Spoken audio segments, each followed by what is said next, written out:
CAT 2023 slot 1 LRDI puzzle 2. That is what we're going to start today. It was quite doable, both easy puzzle thi. It was not tough. Let's start doing it. It says faculty members in a management school can belong to one of the 4 departments: finance, accounting, marketing and strategy, operations and quants, and behavior and human resource. The number of faculty members given है आपको चारों departments के अंदर 9753. तो सबसे पहले let's see जो information given है पहले उसको लिख लेते हैं. Let's write that down. तो 4 डिपार्टमेंट्स है. Let's take the initial straight away. इनके इनिशियल लिखेंगे बस और कुछ नहीं, ज्यादा टाइम नहीं वेस्ट करेंगे. तो पहला डिपार्टमेंट हो गया F.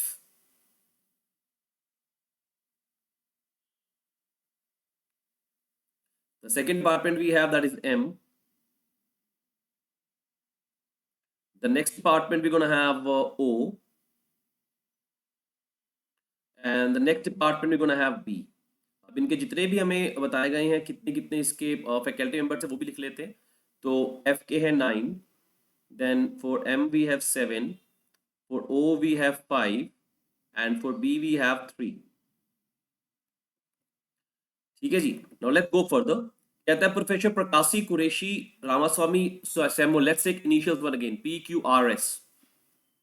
There are 4 members of school's faculty who were candidate for the post of dean. Only one of the candidate from O and Q. O and Q से जो आएगा सिर्फ एक ही कैंडिडेट है इन चारों में से. मतलब बाकी 3 कैंडिडेट्स FMB में डिस्ट्रीब्यूशन है. कैसे डिस्ट्रीब्यूशन है वो चेक करते हैं. इन पांचों के नाम भी लिख लेते हैं, चारों के नाम जो हमारे पास है. तो is P, Q, R and S. तो चारों के नाम भी आ गए हमारे पास. Now let's go further. आगे चलते हैं. नाउ इट सेज, थोड़ा सा इसको ठीक कर लेते हैं. Okay, now I believe it's visible. ठीक है जी. Okay, let's continue. Now it says professor Prakashi. हो गया, ये वाला लाइन भी हमारी डन हो गई है. नेक्स्ट पैराग्राफ कहता है every faculty member including the 4 candidates voted for the post in each department. All the faculty members who were not candidates they voted for the same candidate. तो जो भी सेम डिपार्टमेंट से नहीं है, मतलब अगर मैं ओ की बात करूं for example 5 total faculty member है, 1 फैकल्टी मेंबर इलेक्शन में खड़ा है, तो बाकी 4 ने एक ही कैंडिडेट, अलग कैंडिडेट को वोट किया और अपने डिपार्टमेंट में वोट नहीं करना है. ये आगे लिखा जाएगा अभी. ठीक है. So they were not candidate for the same candidate. ये भी हो गया.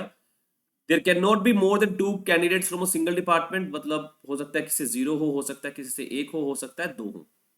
A candidate cannot vote for himself or herself. तो प्रकाशी ने अपने आप को वोट नहीं किया, Q ने अपने आप को नहीं किया, R ने अपने आप को नहीं किया, S ने भी अपने आप को नहीं किया. Faculty member cannot vote for a candidate from their own department. That means जैसे मैं आपको पहले बताया मैंने, O के 4 लोग जो बचे हुए हैं, ये O से जो भी इलेक्शन खड़ा है उसको वोट नहीं कर सकते, FMMBU में से कर सकते हैं. तो ये भी डन हो गया. After election it was observed that Prakashi receive 3 votes. तो प्रकाशी के पास टोटल आए हैं 3 वोट्स एंड कुरैशी के पास आया 14. राइटिंग एवरी इंफॉर्मेशन बिकॉज देखो पजल को जितना पढ़ोगे उतना कंफ्यूज होते हैं, तो बेटर है जो पता लगा फटाफट लिख लो और दोबारा पढ़ने की जरूरत नहीं है. अब ऊपर कहीं पढ़ने ही नहीं वाले दोबारा. Then Ramaswamy receive 6 votes. And then we have Samuel who received only 1 vote. चलो जी, ये भी हो गया. अब उन्होंने बताया किसने किसको वोट दिया. तो प्रकाशी ने वोट दिया है professor Prakashi, Prakashi or whatever name is, leave it. P ने, इसको बोल देते हैं, इजी कर लेते हैं. पी ने वोट किया रामास्वामी को. तो रामास्वामी को ये जो 6 वोट्स मिले हैं, इसमें एक तो वोट है पी का और बाकी 5 वोट है वो ऊपर कहीं से आएंगे, किसी और डिपार्टमेंट से, आर से नहीं आ सकते. And Q voted for Samuel. तो क्यू ने एस को वोट किया है. तो जो एस है उसको जो 1 वोट मिला है वो क्यू से मिला है, बाकी इसको कोई वोट नहीं करने वाला. एंड रामास्वामी ने किया है कुरैशी को. तो रामास्वामी ने कुरैशी को वोट किया, तो इन 14 में से 1 वोट रामास्वामी का हो गया. And the last vote which we have, Samuel ने वोट किया प्रकाशी को. तो इन 3 में से 1 वोट है सैमुअल का. ठीक है. Now that all we have. अब मेरे पास आगे क्वेश्चन आता है, तो मैंने ये इंफॉर्मेशन भी सारी लिख ली. Now, which two candidate can belong to the same department? दो ऐसे कौन से कैंडिडेट हैं जो सेम डिपार्टमेंट को बिलोंग कर सकते हैं? Let's understand that also. Now अब मुझे एक छोटी चीज समझ आनी चाहिए. Q के पास S को Q से और कहीं से कुछ नहीं मिलने वाला. That means that is S is equal to 1 which is Q plus 0. और कोई नहीं मिलेगा इसको. Q को मिलना है R के अलावा 13 वोट्स और मिलने वाले हैं. एंड P को S के अलावा 2 वोट्स और मिलने वाले. अब एक छोटी सी बात उन्होंने हमें बताई है कि जो O के 4 वोट्स मिलने हैं वो किसी एक ही बंदे को मिलेंगे. तो वो 2 वाला तो हो नहीं सकता. 5 वाला हो सकता है क्या? नहीं हो सकता, क्योंकि 4 वोट जाने हैं, एक वोट कहां से लाऊंगा? दैट मीन्स ये जो O के 4 वोट है यहां पर आने चाहिए. तो 13 है तो O ने जो बाकी बचे O के बंदे हैं उन सब ने वोट दिया है R को. तो O ने जो बाकी अपने वोट्स दिए हैं वो दिए हैं R को. तो ये 5 में sorry not R, Q. O ने बाकी अपने वोट्स दिए वो दिए हैं Q को. अब इसके पास 2 वोट्स कहां से आए? ऑफ कोर्स 3 में से एक. दैट मींस एक फैकल्टी यहां से खड़ी है, बाकी बचे 2 लोग. तो इन B ने जो वोट दिया है वो यहां पर 2 है बाकी बचे हुए. ठीक है जी. दैट मींस जो B के 2 वोट्स बचे हुए थे, एक तो फैकल्टी मेंबर जो इलेक्शन में खड़ा हुआ है, बाकी 2 लोग उन्होंने वोट किया P को. तो P इज डन. अब जो बाकी बचा R के पास है P प्लस 5. ये 5 कहां से आएगा? 9 का तो 5 नहीं बन सकता ना, क्योंकि एक यहां से आया एक यहां से आया, 2 फैकल्टी बची. तो या तो ये 6 और ये 8 होगा, या ये 5 या ये 9, या फिर ये 9 ये होगा 5 और ये 9, या फिर ये होगा 7 और ये होगा 0. तो कुछ भी हो सकता है 7 और 7. नाउ बड़ा सिंपल सा पॉइंट है. 5 कहां से आएगा? 9 से या तो 8 आ सकता है, 7 5 तो आ नहीं सकता. यहां से 6 या 5 आ सकता है, मतलब M से 2 लोग इलेक्शन में खड़े हुए. ठीक है जी. और M वालों ने वोट दिया है यहां पर 5 को. तो M has voted to R. That what I can say. Now that means F से एक भी फैकल्टी नहीं खड़ी हुई है.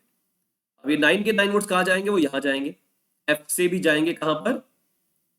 Q के पास. तो F के 9 पूरे के पूरे वोट, और 5 के 1 में से -4, 9 प्लस 4 13 हो गया. तो we got all the people. सबके वोटिंग हमारे पास आ गई. अब मेरे पास फर्स्ट क्वेश्चन आता है. The first question which I have that says which two candidates can belong to same department. A professor जो है 2 है M से, राइट. अब M से अगर 2 लोग हैं, इसका क्या मतलब हुआ? इसका बड़ा सिंपल सा मतलब है कि जो वोट M फैकल्टी से हमारे पास आए हैं, 2 वोट, 2 लोग खड़े हुए हैं, वो PQR में से 2 कौन से हो सकते हैं? अब जो भी वो 2 लोग होंगे M से, वो अपना ऑफ कोर्स उन्होंने R को वोट नहीं दिया होगा. Getting my point? क्योंकि M वाला R से नहीं हो सकता, क्योंकि ये M ने वोट दिए 5 यहां पर. तो रामास्वामी तो पक्का M से है नहीं. तो मेरी फर्स्ट ऑप्शन थी रामास्वामी, वो आंसर नहीं हो सकता. लास्ट ऑप्शन में रामास्वामी, वो आंसर नहीं हो सकता. I have only 2 option left, Prakashi and Samuel. P and S and P and Q. 2 option बची मेरे पास. तो let's first of all do this one. P और S वाली कर लेते हैं पहले कि ये गलत क्यों है. लेट्स से P और S ये दोनों जो है M डिपार्टमेंट से हैं. मैं अज्यूम कर लेता हूं कि P और S दोनों ही M डिपार्टमेंट से हैं. तो इन दैट केस अब S ने वोट दिया है P को, मतलब S ने वोट दिया है M डिपार्टमेंट वाले को, और जबकि S खुद M डिपार्टमेंट में है. और मेरी एक लाइन आई थी कि मैं खुद के डिपार्टमेंट में वोट दे ही नहीं सकता. दैट मीन्स P और S दोनों ही सेम डिपार्टमेंट में नहीं हो सकते. That means this is not possible. तो इसका मतलब मेरा आंसर कौन सा हो गया? I got the answer third. मेरा इस क्वेश्चन का answer third option, that is absolutely right. That is justified. Clear है अपने को बिल्कुल. I hope this is clear to us. हम लोग अपना कैट का नया बैच भी रन कर रहे हैं. तो अगर anybody of you would like to get into the batch, they may contact us. Let's go to the next puzzle. Second puzzle करते हैं. इसको थोड़ा सा नीचे कर लेते हैं.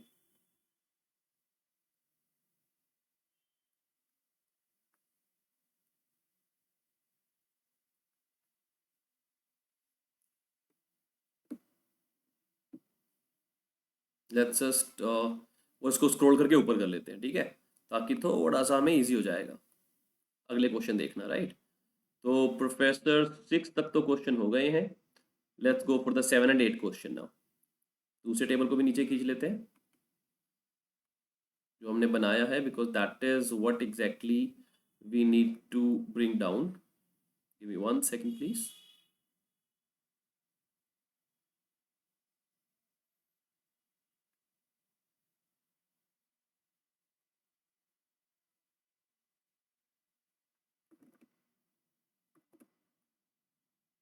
चलो जी, now that is okay I believe. Next question आया, which of the following can be the number of votes that professor Qureshi Q receive from a single department. अब क्यू को एक सिंगल डिपार्टमेंट से कितने वोट आ सकते हैं? 13 कहां से आए हैं? That what I have to check. अब ये 13 डिपार्टमेंट ने पहले ही बात की है कहां से आए हुए हैं. ये आए हुए 9F से और 4 आए हुए O से. तो मेरे पास ऑप्शन में 7, 8, 9 और 6, दैट मीन्स 9. ये आंसर बिल्कुल ठीक है. एंड ये 9 है किसके? ये 9 है F के. Next question, if S belongs to B. अगर S को बोलते हैं ये B डिपार्टमेंट से बिलोंग करता है. चलो जी, इसको मान लिया हमने B डिपार्टमेंट से बिलोंग करता है. अब ये कहता है which of the following statement are true. अगर ये B से बिलोंग करता है तो professor P belongs to M. तो क्या P M से बिलोंग करेगा? अब देखो ऊपर वाले क्वेश्चन में, 6th क्वेश्चन में हिंट था कि P और Q सेम डिपार्टमेंट से हो सकते हैं, मतलब P और Q दोनों M से हो सकते हैं. तो पहला इसमें लिखा हुआ है कि professor P will relate to M. That is absolutely right. अगर मैं इसको B बना देता हूं S वाले को, तो B पूरा हो गया. अब O ये बचा. अब O ने Q को वोट दिया है, वो तो वहां से हो नहीं सकता. दैट मीन्स O के लिए या तो P बचेगा या बचेगा R. राइट. तो I have 2 option for that.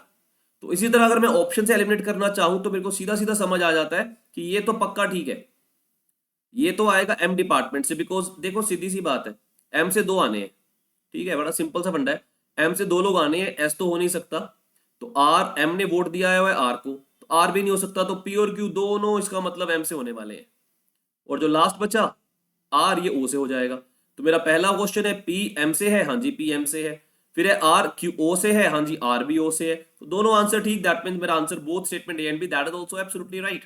बिल्कुल ठीक आंसर दिया हुआ है. Now let's go for the next one. 2 question और बचे हैं, वो भी करते हैं. ठीक है जी, let's just pull this up bit more up. बाकी 2 क्वेश्चन नजर आएंगे फिर आपको. Question number 9 and question number 10, those will be in front of you now. और अपने जो हमने फिगर सोल्व किए हैं उसको खींच लेते हैं थोड़ा नीचे, so that will be helping us.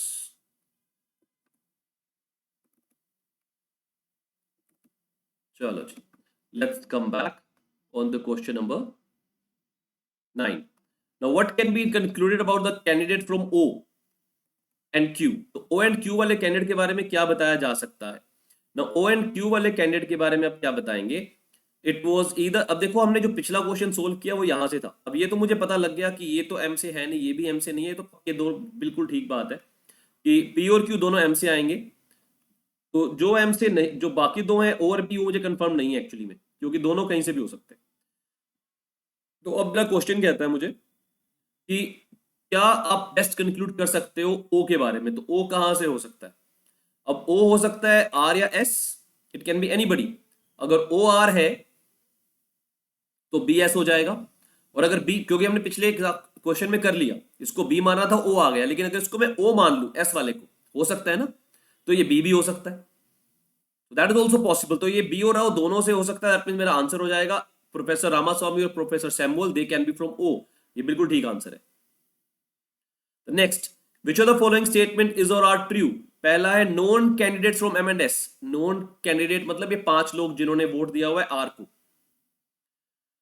इन्होंने किसको वोट दिया? उन्होंने वोट दिया कुरैशी को, नहीं आर को दिया है.